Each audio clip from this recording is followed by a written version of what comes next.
चीज से दुखी हैं उस दुख से बचने का उपाय ढूंढते हैं। कोई गरीब है तो धन चाहता है, कोई कामी है तो कामनी चाहता है, कोई संत है तो मुक्ति चाहता है। दुनिया एक बाजार है, जो चाहोगे वही मिल जाएगा। लेकिन भव्य पिपासु संसार में चाहता है। अभी आपने कितनी सुंदर बातें पढ़ी कि क्या करूं शास्त्राभ्यासो जिन पत्नुति संगति सर्वदा दे। कहते गुण गण कथा ओ स्वादे चा। मैं क्या करूं? वो काम करूंगा जो कि दुनिया में कोई दुखी नहीं कर सकेगा। और सबसे बड़ी बात मांग ली कि कब तक ये सब चीजें चाहिए। कहते हैं जब तक मुझे निर्वाण की प्राप्ति नहीं होती है तब तक ये सब चीजें देना। और सिर्फ जैन शासन ऐसा शासन है जो अपना भला नहीं चाहता है। कैसा राज्य चाहता है? जो बलवान हो, न्यायवान हो, सबका हित करता हो, ऐसा राजा चाहिए। ऐसा राजा नहीं चाहिए कि अपना काम बनता और भाड़ में जाए। राम राम जपना पराया माल अपना, ऐसा नहीं चाहिए। तो कहते हैं कि वास्तव में यही तो यहाँ का है। आज भूख के कारण लोग कितने अपराध करते हैं। लोग प्यास के कारण कहते हैं, कभी कभी पता भी होता है गंदा पानी है, और आज तो हर आदमी गंदा पानी पी रहा है। बड़े बड़े फिल्टर प्लांट लगे हैं जिन्हें गंदा पानी जाकर गंदगी अलग भी हो जाए तो क्या होगा? मान लो नाली का पानी फिल्टर हो जाए फिर भी पीने का मन करेगा। लेकिन आजकल आदमी वही पानी पी रहा है। बड़ी बड़ी सिटियों में तो वही पानी आ रहा है और लोग कहते हैं नल का पानी मुंह लग गया। हमने कही जगह जगह वहां नालियों का पानी मिक्स है, इसलिए तुम्हें वो पानी अच्छा लगता है। अभी एक दिन जा रही थी मैं यहीं बाहर, तो देखा नल का टाइम था सुबह और बहुत जगह से लीकेज था, तो पानी बाहर आ रहा था। मैंने सोचा ये पानी बाहर आ रहा है, बाद में यहाँ का पानी अंदर भी तो जाता होगा। सोचो आप सब, आप आराम से पी जाते हो।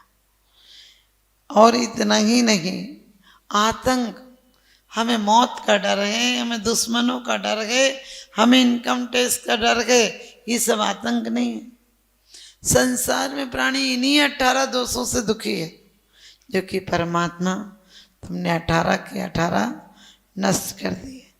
ये लोग भय, पर लोग भय, अगुप्ती भय, अरक्षा भय, सब यही तब सब भय हैं। और क्या कहते हैं, घर से कोई निकलता नहीं। हम सम्यक दृष्टि होने का दावा करते हैं, लेकिन सच बताना एक्सीडेंट नहीं हो जाए। घर में चूहा भी आए तो क्या डर लगता है कि चोर नहीं आ जाए। क्योंकि जरा सा काम हो हमारे जीवन में, सम्यक दृष्टि जीवन ऐसा होता है जहाँ उसे कोई भय नहीं होता है। जानता है लाखों वर्षों तक जीऊं या मृत्यु आज ही आ जाए, अथवा कोई कैसा भी भय या लालच देने आवे, तो भी न्याय मार्ग से मेरा कभी न पथ डिगने पावे। उसे लोभ नहीं होता है।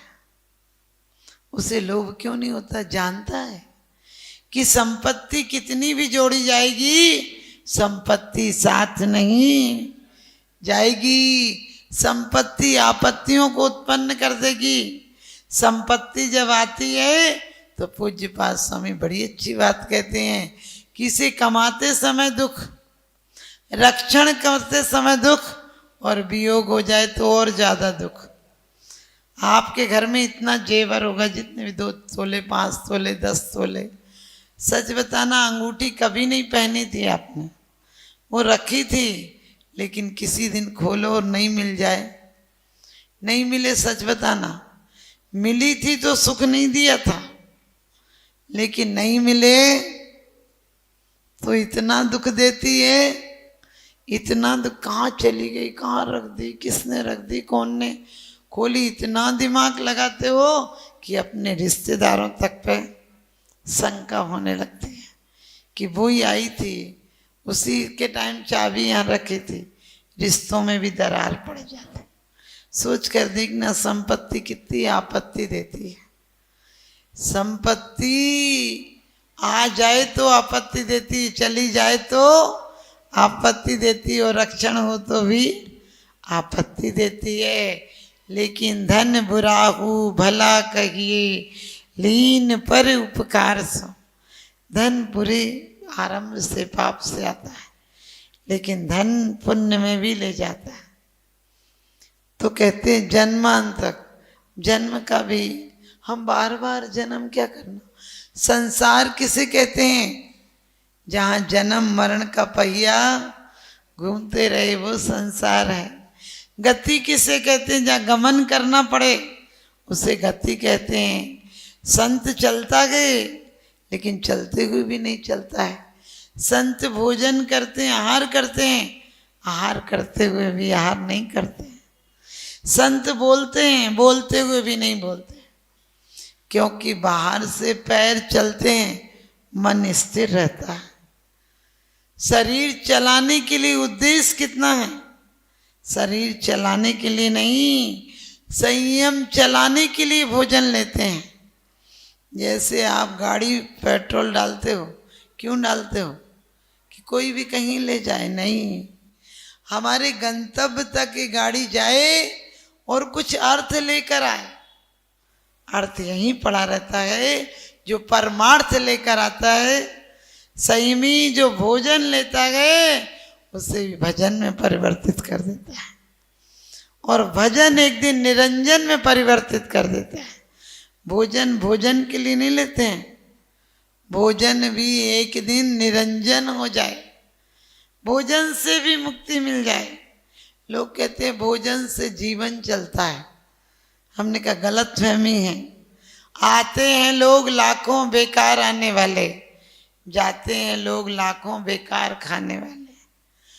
कुछ खा के मरे, कुछ खिला के मरे हैं, लेकिन जीवन धन उसी का है जो प्रभु को पाके मरे। प्रभु को पाके मतलब मंदिर आके नहीं, स्वयं का मन मंदिर बनाकर मरे। आप क्या कहते, जरा ख्याल तो किया होता, मंदिर में बैठे हो, तुम कैसी बात कर रहे हो? मंदिर में पति पत्नी भी आए, कामी भी आ जाए, परमात्मा की मूर्ति देखकर एक क्षण को काम विस्मृत हो जाता है। क्योंकि वहां आते ही कितने भी नव दाम्पत्य जीवन हो, लेकिन वहां आते हुए विराम हो जाता है। जो क्षण को आंख बंद होकर प्रभु का स्मरण हो जाता है। और धर्मात्मा दंपत्ति हैं तो यही सोचते हैं गृहस्थ आश्रम में रहते हुए आपकी आराधना कभी नहीं छूटे। कब तक नहीं छूटे? निर्वाण की प्राप्ति नहीं हो तब तक आराधना नहीं छूटे।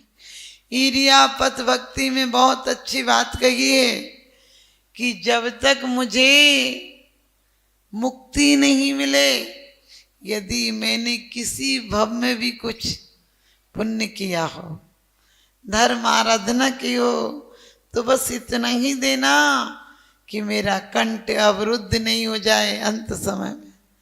लेकिन यहाँ कंठ से जिंदगी भर शब्द नहीं निकले, अब कंठ तो अवरुद्ध ही हो जाएगा। एक महिला बोली आँख ठीक हो जाएगी तो दर्शन करने जाऊंगी। मैंने कही अभी करती कि नहीं? बोले अभी तो नहीं गई, अभी कभी मंदिर नहीं गई, लेकिन ये कह रही हूँ ठीक हो जाएगी आँख, ऑपरेशन होना है, काला मोतियाबिंद है तो जाऊंगी। बोली ठीक हो जाऊंगी कि नहीं? हमने कही फूट जाएंगे। अरे देखने की उम्र में तो गई नहीं, अब फूटने की उम्र में उनको रिश्वत दे रही है। जिन्हें 3 लोग पूछता है, तू जैसी निकम्मी पूजने भी लगेगी तो क्या होगा? ध्यान रखना, हम लोग भी वही काम करते हैं। जिंदगी भर परमात्मा याद नहीं आता है। जब मरने लगते हैं तो लोग कहते भगवान का नाम ले लो, गति सुधर जाएगी। हमने कही ये कोई बटन है कि दबा दोगे और लिफ्ट में चले जाओगे? ये लिफ्ट सिस्टम है क्या कि बटन दबाओ और सीधे मोक्ष? अरे जिंदगी भर नाम लिया होगा तो ही वो काम आएगा, और हम जैसा नाम भी नहीं। समझ गए? हमारी जुबान परमात्मा का नाम लेती है और जीवन अधर्मात्मा के काम करता है। ये जीवन हमें कहाँ ले जाएगा सोच कर देखना। इन जीवन में कोई काम नहीं छोड़ना है। उनने तो बहुत सुंदर बात कही है इरियापद भक्ति में कि यदि पुण्य है जो आप मिल गए और आपको पाकर अभी और कोई देवता नहीं सुहाते। और कितनी सुंदर बात कही है कि भोजन नहीं मिले तो भूखे मरना स्वीकार है, लेकिन जहर खा के नहीं मरूंगा। इसीलिए आप नहीं मिले तो भी आपका स्मरण रखूंगा। बड़ी अच्छी बात रामायण में भी कही है, कलयुग केवल नाम आधारा, सुमरी सुमरी उतरे भव पारा। कलयुग केवल नाम आधारा, सुमरी सुमरी उतरे भव पारा। कलयुग में केवल एक आपका नाम आधारा। कितनी अच्छी बात कही है। लेकिन नाम कैसा? हम जैसा नहीं कि कोई का नाम भी रख लेते हो मन सुख लाल और मन में एक भी सुख नहीं है। ध्यान रखना, आप लोगों का शांति लाल नाम हो जाता है, लेकिन शांति आ पाती है क्या? आपका आदिनाथ नाम हो जाता है, एक भी चिन्ह आता है क्या? हम उन लोगों को मानने वाले हैं जिन ऋषभदेव ने एक मौत देखी थी। जिन ऋषभदेव ने एक मौत देखी थी किसी को समझ में भी नहीं आया था, क्योंकि इंद्रों की सभा व्यवस्था थी। पलक झपकते तो दूसरी नीलांजना आ गई, लेकिन उन्हें अंदर में चोट लगी कि नहीं ये मौत तो आनी है, अब फिर क्या रुकना, और वैराग्य आ गया। विश्व पटल पर जैन धर्म की प्रभावना करने वाली ममता की साक्षात प्रतिरूप परम पूज्य गुरु माँ आर्य का रत्न 105 श्री सृष्टि भूषण माता जी के आशीर्वाद से सिद्ध क्षेत्र, अतिशय क्षेत्र एवं महानगरों में सेवा के पुनीत कार्य भी किए जा रहे हैं। अनेकानेक आध्यात्मिक पुण्य के कार्य, साधुओं के आहार, विहार, औषधि एवं उपकरण आदि की व्यवस्थाएं सुचारू रूप से कई वर्षों से की जा रही है। महीने में 2 दिन 3 दिन नहीं चलता, पूरे 365 दिन चौका चलता है। और पहली व्यवस्था तो ये थी कि साधु पहाड़ पे भी जाता था तो वहाँ से आटा आदि की व्यवस्था है, जो भी सामग्री साधु को चाहिए होती तो पहाड़ पे भी जाती सामग्री जाती थी और वहाँ पर साधु को चौका आदि लगता था। ये बीड़ा उठाया, उनका ये मिशन है कि हर क्षेत्र पर साधुओं की त्यागी वृत्तियों के आहार की संपूर्ण व्यवस्था हो। पूज्य आर्यिका माँ सृष्टि भूषण माता जी की अनुकंपा कृपा जगत के अनेक जीवों पर बनी हुई है, और जहाँ भी माता जी की दृष्टि पड़ती है, जहाँ भी किसी प्रकार से पीड़ित परेशान लोग दिखाई देते हैं, माता जी के माध्यम से उनकी किसी न किसी प्रकार से सहयोग की जाता है। साथ ही सामाजिक सेवा के भी कार्य समिति द्वारा कार्यरत है। बच्चों की शिक्षा, गरीबों की सहायता, वृद्ध एवं असहाय लोगों को आश्रय दिया जाता है। गौ संरक्षण एवं संवर्धन के लिए गौशाला का निर्माण एवं चारा जैसे सराहनीय कार्य किए जा रहे हैं। देर न करें, आज ही जुड़ें ऐसे महापुण्य के कार्यों से। 1 लाख से अधिक राशि देकर संरक्षण आदि पद प्राप्त कर सकते हैं। साथ ही छोटी राशि दान करके भी पुण्यार्जन कर सकते हैं। आप अपनी दान राशि दिए गए निम्नलिखित बैंक खाता विवरण में जमा करा सकते हैं। अधिक जानकारी हेतु संपर्क सूत्र। आहार, उपकरण, ज्ञान, औषध, करुणा जैसे महान कार्यों में सराहनीय सहयोगी परिवार श्रीमती कंचन लता महावीर प्रसाद, दिलीप कुमार, श्रीमती ज्योति अशोक कुमार, आकाश, श्रीमती मयूरी, आशीष, श्रीमती श्रद्धा, प्यारी छवि, आशिका पहाड़िया, बुरहानपुर मध्य प्रदेश, अरुण कुमार, उषा देवी बाकलीवाल इंदौर, श्रीमती पुष्पा देवी, धर्मपत्नी श्री सज्जन राज नाहर, शारदापेट चेन्नई, श्री सुनील जी लता जी सौगानी, गायत्री नगर महारानी फार्म जयपुर, श्री अशोक कांता कासलीवाल भागी वाले, महावीर नगर द्वितीय महारानी फार्म जयपुर। श्री संजय जी सीमा जी कासलीवाल साईवाड़ वाले, शिप्रापथ मानसरोवर जयपुर। श्रीमती सुनीला जी, श्री सन्नी जी, श्रीमती मेघा जी झांझरी परिवार, महावीर नगर द्वितीय महारानी फार्म दुर्गापुरा जयपुर। श्रीमती अमृता जैन, श्रीमती शोभा जैन जबलपुर मध्य प्रदेश। श्रीमती सुधा सुभाष चंद जैन नेहरू नगर भोपाल। श्रीमती शशि जैन सूर्य निकेतन दिल्ली। श्रीमती मनीषा जैन धर्मपत्नी श्री राजीव कुमार जैन रजत जैन वैशाली जैन रचित जैन तनिशी जैन पौत्र जनश जैन राइस मिल वाले कुरुक्षेत्र हरियाणा।